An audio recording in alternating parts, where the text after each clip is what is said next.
Hi, this is Greg Farrar. I'm back again for a third day of COVID-19 analysis. My purpose here again is to analyze the data from ourworldindata.org and from coronadatascraper.com. Thank you to both of them for collecting and providing this data. Many of the sources provided only on a daily basis, that is to say, what's the latest, what's today's numbers. But what I wanted to see was trends, so I needed longer term, what was yesterday's numbers, day before, and so on. And that's what these two organizations are doing, either collecting or curating other people's collections of data. So thank you to them. So let's just get right into it. The country dashboard shows a breakdown of new daily coronavirus cases by country. And it is the, I better look it up, make sure I'm right, the March 29th.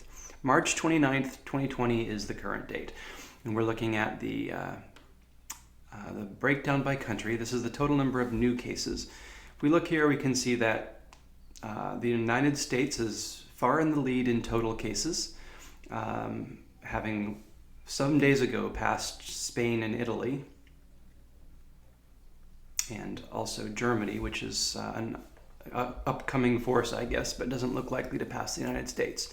But if you've seen my previous days, you know that I'm much more interested in the per capita figures. It's not how many cases a country has, really. It's how many cases it has per person or per million people. Otherwise, big countries and little countries can't be compared. And so this graph breaks this down in a slightly different way by saying what are the total number of cases per million people.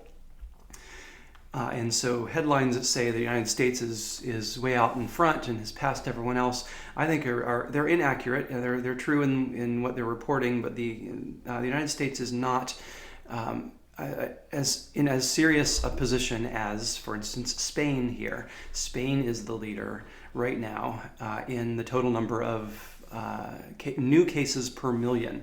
Spain is well ahead of everybody else.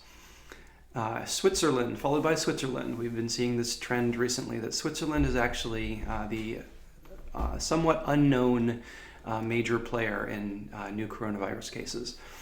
And moving on down, we've got Italy, which is well known that Italy is having its challenges.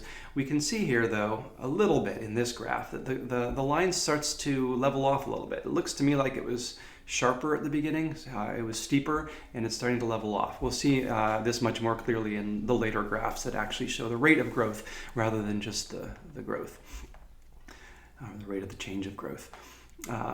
Austria, and generally, the theme here is Europe. Europe is the epicenter of the coronavirus. It remains the epicenter.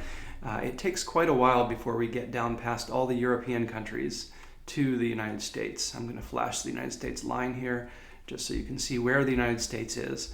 Since I'm in the United States, in California, this is focused, the data is focused throughout this whole presentation on United States and on California and on the counties of California. This is certainly, the beginning section is certainly interesting to anyone in the world. The second section, interesting to anyone in the United States. And then at that point, it becomes probably interesting only to Californians. But for now, you will notice me focusing some on United States and California. So there we're flashing the United States, really in the middle of the pack. But the trend here, clearly, is that we're having more and more cases. These slopes are rising, the lines are rising.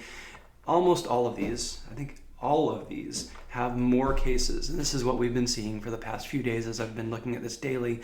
The cases are rising. This is still an epidemic. It's still an outbreak. We're not getting to that point, which we will eventually reach, where these lines flatten out and then start to drop and eventually do what China did and have no new cases at all, which is why China doesn't even show on this list. Though China was the epicenter to begin with, it fixed that. It locked down. It solved its problem, and the virus is dropped to almost nothing in China, and so it's no longer a factor in the contributing new cases to the world. Here's my favorite graph. This is the one that shows the growth of the new cases. So, if a country's line hits 0, that indicates that there is no new growth. It means that they're still having new cases every day, new cases. But if they had 100 cases yesterday, they'll have 100 cases today, they'll have 100 cases tomorrow, roughly. That indicates there's no new growth. And that's what I'm calling turning the corner. That's when the epidemic in that particular country has peaked, and we'll start to see it drop away, and we'll start to see the number of new cases drop, typically. However, I can't ignore Turkey. Turkey is this very strange, extremely unlike the rest of the country's graph here. And the thing to note that I want to emphasize is that it is totally possible for something to peak and for growth to get better and then for it to go back in the other way again. So Turkey is the worst in the world right now in growth, and its growth is kind of flailing from I'm going to zoom in on it, from a really high mark, very high mark of 80%. 0.8 means 80% new cases every day over the previous day. So if the previous day had 100 cases, today has 180, 80% growth. So Turkey has had, and still has in recent days, something in the range of 80% new cases each day, which is truly alarming. It's beyond the rest of the world. So Turkey is the worst off right now. And yet for a moment there, they had their day when it seemed like they had peaked. They had this nice downward slope, everything was looking fine, and then things all went south again, or north, I guess, in graph terms. But in any case, we have Turkey, which is way out there and doing its own thing. Ignoring that, I'm going to zoom in on the rest of the graph. For the rest of the world, we have a mixed bag here. We do have a few. I'm going to zoom in really close here. We have a few, here's the 0 line. So we have 3 countries of the world that have just barely, according to the trend line, assuming the trends remain, they've just barely turned the corner. We have Australia, Canada, and Italy. Italy is very good news because Italy is such a trouble spot. To see Italy turn the corner is good news, especially as we saw yesterday for Switzerland, which seems to have been getting some of its cases from Italy. If Italy starts having fewer and fewer cases, so goes Switzerland, so goes Europe, so goes the world eventually. So to see Italy drop to a negative growth rate in new cases is good news indeed. However, the rest of these countries are more of a mixed bag. Turkey, of course, is way up there above everyone else, but Belgium is heading slightly upwards here. And again, this is the increase rate of growth. So slightly upwards, a 26% upward trend in this case means that each case Belgium is seeing 26% more new cases than the day before. And that's a problem. 20% growth rate daily is alarming. It is out of control exponential growth, and so hopefully that will change soon. We also have Iran and Sweden. Interestingly, yesterday Norway was up there with Sweden. Norway seems to be doing a little better now, though I'm not quite sure why. These trend lines, I never quite understand what they're doing. The data points are the real thing, but the trend lines do try to make some sense out of wildly spaced data points. So Scandinavia, Norway had a pretty bad day on the 28th. On the 29th, we're just not seeing anything. Let me see if I can zoom out and get a better look of Norway. Okay, yeah, there's the 29th. That's why the trend line is looking better. Norway's had one good day. It's enough to pull the trend line down. It pulled it out of that Scandinavian cluster where we saw it yesterday, and now Sweden is apparently the winner in Scandinavia. Let me see, Sweden. So just comparing these two countries of Scandinavia, yesterday they were together. Now they are. Norway has improved. Norway's flattened out, and it means their growth rate is still. They're still getting new cases every day. It's still 10% new cases every day, but it's at least starting to turn the growth curve's corner towards the possibility of having 0 growth, which then indicates the midpoint of the epidemic there. Let's see if we see anything else. So these two, Iran and Sweden, are the steepest ones. These are the ones that are not only growing every day, not only growing fairly quickly, not too terrible, but 20% is not pretty every day, but also their growth rate is growing every day. So today is 20% more, tomorrow it might be 25% more, or 30% more. So these are problematic. I would say, it's hard to say when I look at this, but my general sense is that there's a downward trend more than upward trend.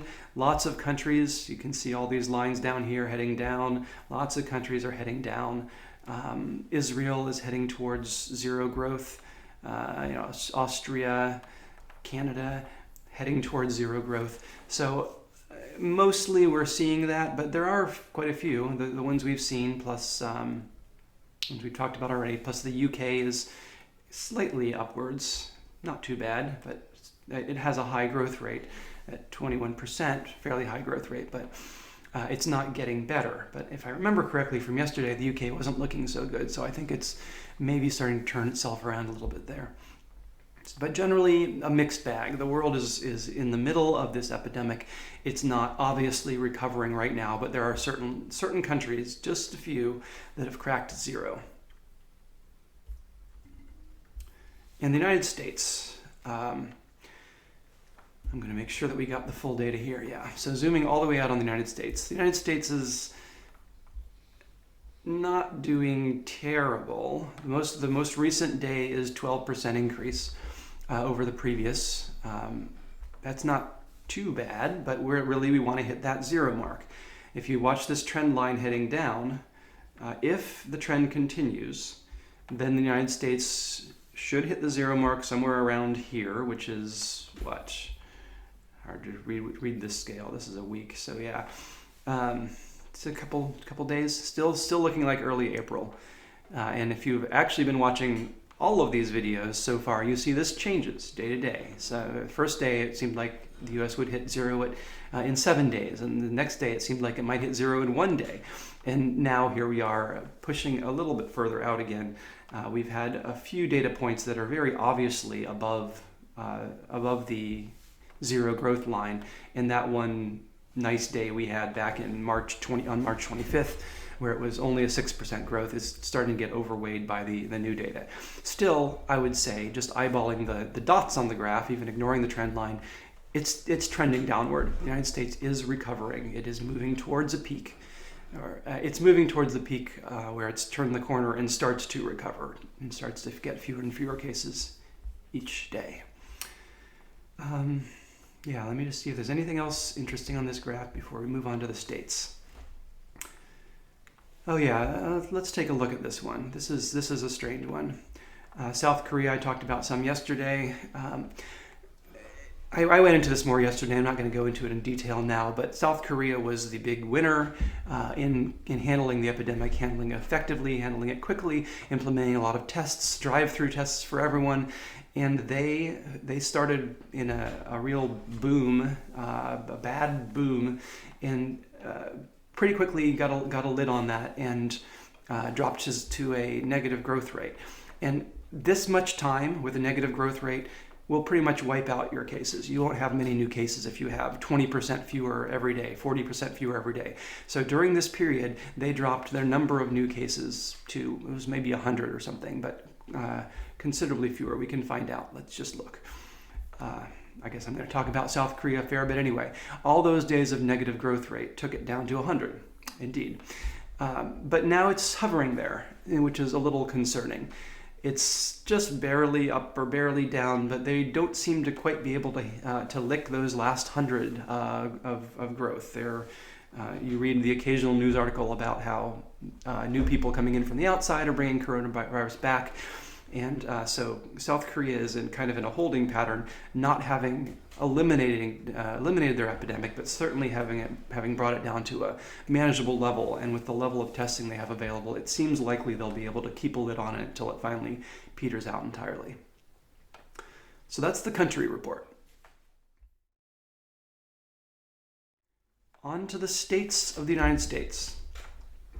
So this graph here shows the total number of cases by state in the United States.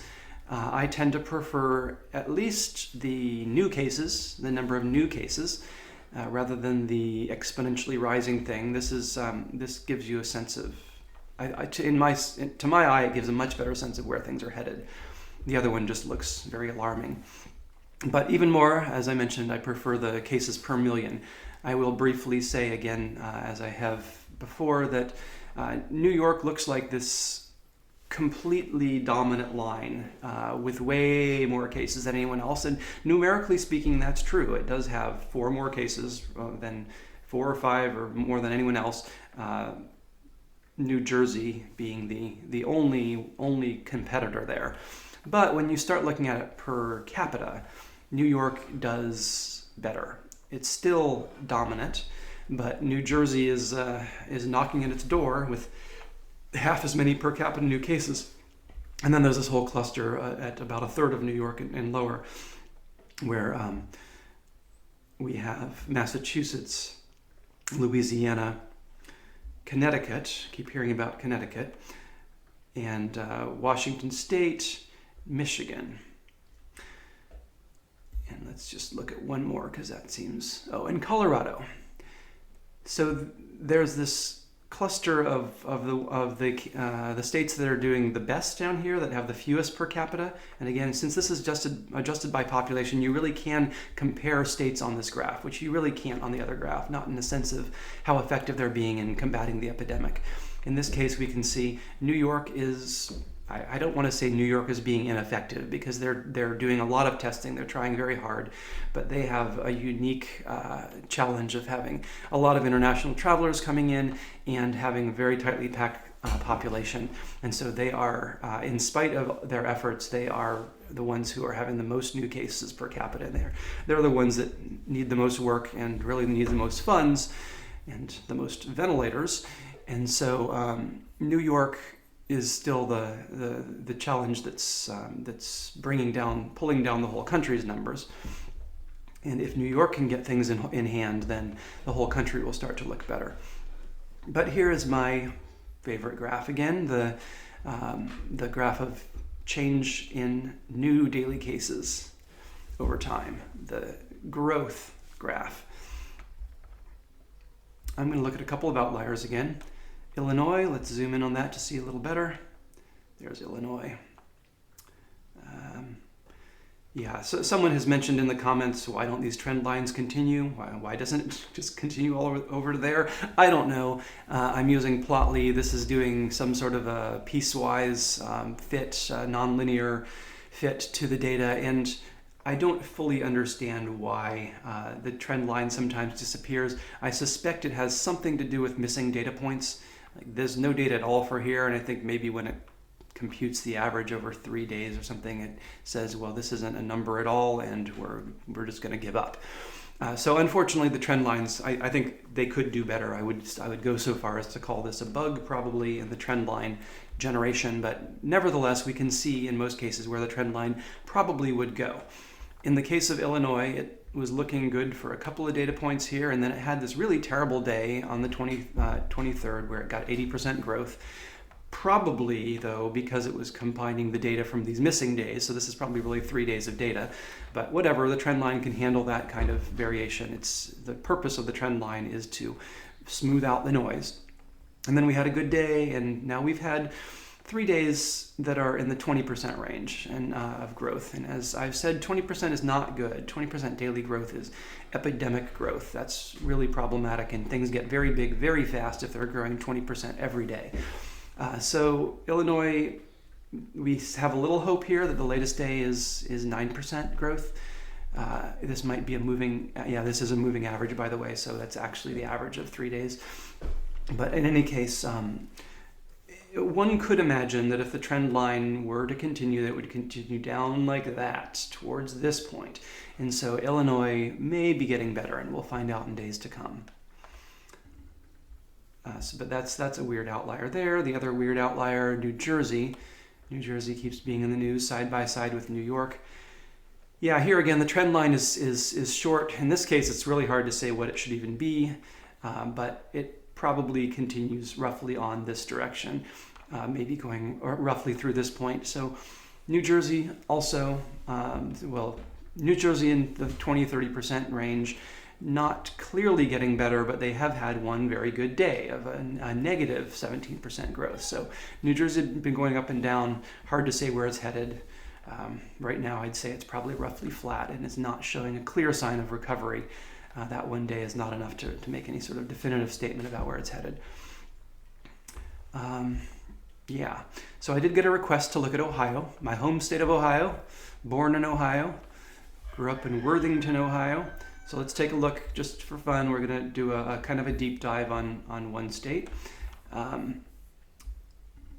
Ohio, actually I don't much need to look at those ones, but well, actually I'm going to take this out and just say, here's where Ohio is in the pack. I'm blinking it and you can hardly see because it's way down here somewhere. I might be able to grab it if I tried long enough, but I'm not going to bother. I'll zoom in on the lowest cluster here and we'll find Ohio. Ohio? Ohio. All right, Ohio, where are you? Oh, I turned it off. There's Ohio. So Ohio has this, has a trend line of, or in the most recent day, it had 20 new cases per million, which comes out to 269 cases according to this data set. So 269 cases. New York gets 5,000 a day, so 269. You can understand why that is living low on the graph here.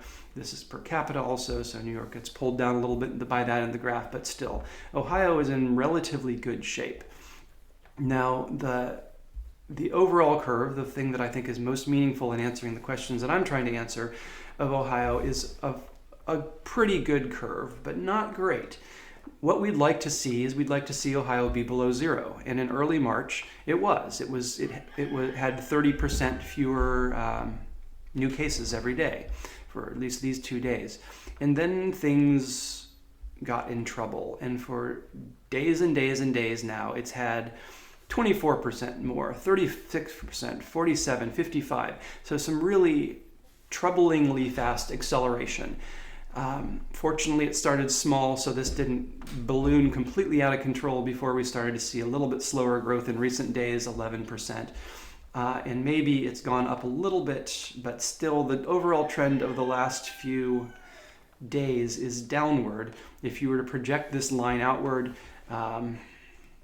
I'd say Ohio might peak in a week or two. It might reach the zero growth in a week or two, but it's really hard to say with this little data. We just have to watch the curve and see where it goes.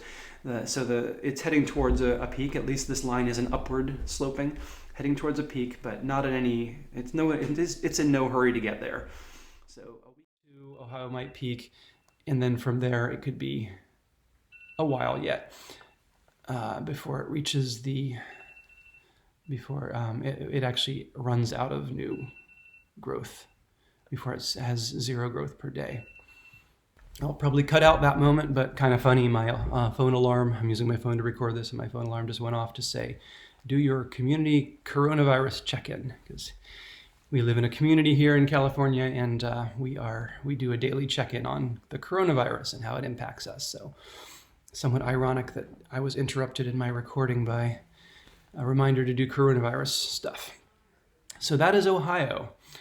I will take a look at California as well, since that's also dear to my heart. California, I'm again not going to do anything with the total graph, but let's look at this one. If I flash California, it's somewhere up towards the top of the lowest cluster, not the best, but per million is more interesting. I can't even see it. I'm gonna have to zoom in. Is it in the lowest cluster here? Yeah, there it is. Wow. Per million, California is doing very well. Of all the states, you can see its latest data point is right down here at the bottom. And it's right there at the bottom of all the new cases per million. So I think that's going to show us some pretty good news when we get to this next graph then. It should. Let's see what California is doing here. No, actually, it doesn't show us great news. Interesting. Well, it's not terrible, but in recent days, California has been not been looking great. Individually, we're going to look at the counties next, and we'll see that a lot of the counties are still growing pretty hard. But we have seen for a little bit there, it looked like it might be trending downward, but then again, it got back into this holding pattern above zero. We want it to be at zero. Right now, it's steady at a 17, 20% daily growth rate. And as I said, 20% is not a good daily growth rate. So California, not looking good right now. Something's going to have to happen here. It's not showing a trend to recover. It will eventually recover, but I certainly can't make any sort of prediction from now, because judging from this, it's slightly upwards and it's headed off to the horizon without any clear end in sight. So hopefully in the coming days, we'll start to see the testing coming more online, and we'll see the shelter-in-place orders being effective, and hopefully that will bring California down. But no real good news for California today. And I've mentioned before, tests per million. Unfortunately, I don't have enough data from enough states to really do a good comparison here of testing.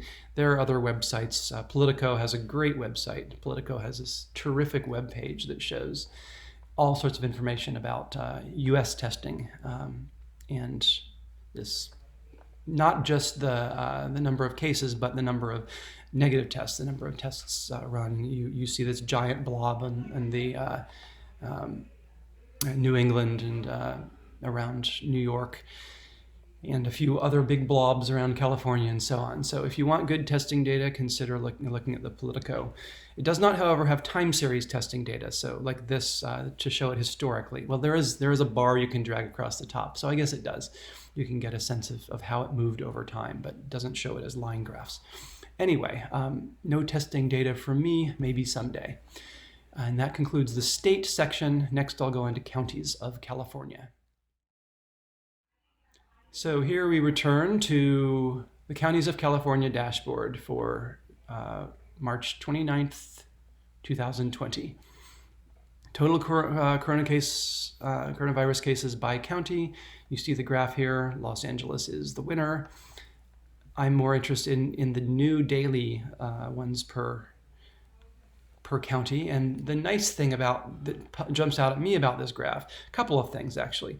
One is that we have this perfectly straight line to my eye. Los Angeles is a perfectly straight line. And what that means is it's not growing exponentially. Los Angeles is growing. Los Angeles is still way ahead in new cases, but it's not growing exponentially, which is good. That indicates that it's starting to move towards turning a corner. I do prefer the per capita, though. Per capita numbers, the current new daily coronavirus cases per million people is this graph. And in this, we see that Los Angeles, for all the large numbers it has, is actually doing relatively well from a per capita standpoint. It's at least not in the top cluster. It's the lead of all the other counties, but it is not one of the top two. The top two per capita are San Francisco and San Mateo. Those are the ones with the biggest problem right now, the most new cases every day per million people. Also very interesting to note, if I'm not mistaken, this is the first time we've seen this downward trend on daily cases in certain counties. This is what it looks like when a county turns the corner. Marin, as we've mentioned, is a small county, so it's hard to say much about the data we get from it. We don't get enough data points to have it be a really smooth curve, but it does show this downward trend here, indicating that we're seeing fewer new cases in Marin every day. And similarly, Santa Clara, which is not a small county, is at least flat and really visibly downward, also having turned the corner. Santa Clara is getting better. It's reached its peak and it's turning the corner, and we're starting to see it on this graph. The next graph is where we see things hit zero when they turn the corner. After a few days below zero, this is what they start to look like on this graph. We start to actually see the number of daily cases dropping. And by the way, once that happens, these curves will start to head out towards horizontal, and we'll start to see, that's not true. It's these curves. The total curves will head out to horizontal, and we'll start to see the total number of cases ever flattening off. after the new cases drop to 0. There are no new cases being added to the total each day. So good news on that. We have San Francisco and San Mateo still in pretty bad shape, way ahead of the pack. We have Los Angeles doing okay per capita, but definitely still needs a lot of work there. San Luis Obispo, these two counties headed down, and some of the other leaders here. I'm going to zoom in to be able to click them better. The Orange County, Alameda County, Santa Barbara, and Contra Costa. Those are all troubled, but not the very worst. And then we have this one, actually, worth noting. I believe this is also trending downward, and so is this one. Sacramento and Solano are both very slightly trending downward here, which means they're also getting better. They may have also turned the corner. And they have very few cases to begin with per capita, so that's good news on two fronts for those two counties. And finally, we have the growth of new daily coronavirus cases by county. I'll look at some of the outliers first. This one looks like trouble. Alameda looks like trouble. You're looking like trouble, Alameda. Look at you going up from this very nice place under 0, where the growth rate was actually negative. Alameda. What's going on in Alameda? All these days where the cases were shrinking each day, or maybe just slightly growing, and now suddenly we have these 2 days that have pulled the graph way up. We have a day that's 50% up, a rolling average again. We have a day that's 42% up. So things are skyrocketing in Alameda. The curve is looking bad again. I don't know why that is, but that's bad news for Alameda. Hopefully that gets under control quickly. Another, on the bright side, an outlier, San Bernardino is showing a very nice trend on this graph, where it did have some, wow, that's almost unbelievable, a 1.0, 100% growth rate according to that. It probably, let me just see, the total new daily cases by San Bernardino is quite low. Yeah, so these get, on that day, they had one case and they got another case. And so that's why they had 100% growth, because they went from 1 case to 2 cases. So this is, you can't say much when you have so few data points. Graph looks good, but there are so few cases that it's hard to say. But at least there's not an obvious exponential uptick in San Bernardino, because there are fewer cases each day for the last 3 days or so. And then this one, Riverside. Riverside was looking pretty bad. I have a housemate who knows a lot of people in Riverside, and she keeps asking, how's Riverside? And about 3 days ago, I had nothing good to say about Riverside. It was in a really bad place, 50% day-over-day growth rate. It was leading everyone. Much better now. From this place of a very high growth rate, it has shrunk down to -30, -25. Though seeing that 1.0 again makes me wonder whether Riverside also is a county that just doesn't have many cases.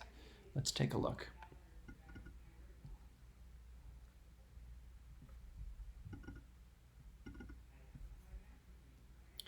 No, it has a fair number of cases. It's not tiny, but these are the total new cases in Riverside. There was a real spike, and then it dropped off. The numbers are just kind of all over the place. None at all reported, and the next day they get 78. So a fairly small data set with so few points. It's hard to say what's really going on in Riverside. But from what we do see, the trend is good. We're now seeing from that high spike, we're seeing a gentle decline, which if this is the real trend line, and if it continues, we'll have Riverside turning the corner in just a few days. The broad picture here then, again, this always looks like, I'm going to get out of here.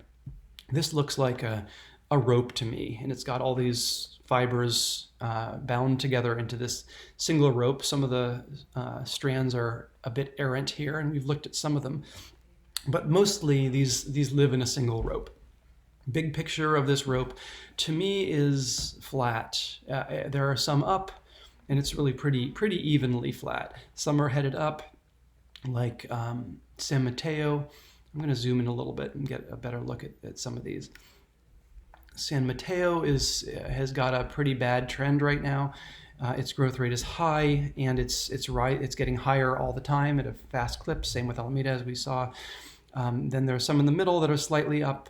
That's the data point for Los Angeles, but not the trend line. I want the trend line. Which trend line is that? I think it's this one. San Francisco. So San Francisco is not as steeply, not going up as steeply as, for instance, Alameda, but San Francisco is not on its road to recovery yet. It's getting worse, but not at a very fast rate. So this is going to have to peak and then start heading downward before we can guess when San Francisco will hit its corner. Contra Costa similarly. Maybe that's flat, but it's pretty far above the zero line. And then some of them, San Diego, in pretty good shape, still growing, but heading so quickly downward that it's likely to hit there in a day. Sonoma actually has turned the corner at this point, according to the trend line, and is heading in the right direction to turn that corner faster and faster. And then we've got this cluster here, San Joaquin and Sacramento, Marin, in Santa Clara. All of those, some of those are rather large counties, pretty significant counties in population. All of those have turned the corner. I think this is better than it was a couple days ago when I started tracking. When I first started tracking, it looked like California as a whole was still heading upwards. Now it's sort of flat as a whole. And I think there were just one or two counties that were barely turning the corner, with some others showing some promise. But the trend was more upwards, and now I'm seeing the trend is flat for the counties, the state as a whole. But there are 4 counties that are doing very well. One other, San Diego, that's headed in a good direction. Riverside, sort of, but again, that's a small number of cases. So I'm going to just hop back for one last thing to see if this is the rope chart view of California by county. Does it match up with the single view of California alone? I hope it does, because it should. And yeah, here's the single view of California alone. I couldn't quite remember what we'd seen here, but it does show roughly flat. There's no obvious end in sight for California because it's not heading towards that zero line right now. But it's not heading upwards and upwards and upwards like it was a few days ago, or even I think when I first started looking at the data, these were the most recent points. And so California appeared to be rising. Now it's got some better points, still no negative growth overall, but better points that are heading it in a good direction. So that's those are the counties, and that's the report for today. I don't know that I'm going to do a report every day. Things do seem to be changing quickly, though. Each day I come in and it looks substantially different from the previous, so we'll see. If you like these reports, like the video, subscribe to the channel if you want to know about them. My name is Greg Farrar. Thank you to Joby Aviation for funding this work. Thank you to Databricks for providing the platform that I did this on. Thank you to Plotly for doing this graphing software that's made it so easy for me to make these interactive charts where I can turn things on and off and zoom and all that stuff. I don't even know what half these things do up here, but Plotly. Yeah, thanks. If you have any questions, post in the chat or in the comments. There was one comment about can I get my hands on this myself? In theory, yes. Well, the data certainly is available from Corona Data Scraper and from Our World in Data, but it's hard to get at unless you've got the programming skills to actually munge it. There are lots of other places. Our World in Data has tons of graphs you can look at as well. But in terms of getting at these dashboards, which the reason I went public with them is because I didn't see anything like these anywhere else. I'm trying to work with Joby Aviation to put these on our website, on a page. And it seems like that's going to happen. I don't know when, but if it does, then you'll be able to run through these things and click things on and off yourself, and that would be pretty cool. And I'll make sure they're updated daily, and that will make them available to the world. The other possibility, if people want a live stream I don't know much about how YouTube works with such things. I'm pretty new to all this, but if YouTube supports live streaming, which I hope it does, then I could set a time and I could just come online and point at things and do whatever you tell me to zoom in on your favorite region. So thanks. I'll see you when I see you. Might be tomorrow, but if nothing much has changed tomorrow, I might wait another couple of days. Or if there's not enough interest, I will eventually just stop doing this. But so far, I'm getting a fair amount of views and a fair number of likes and all that. So that makes me think this is something that people think is valuable. So as long as it is, and as long as I have the time and resources to do it, I will continue to. Thanks. Bye.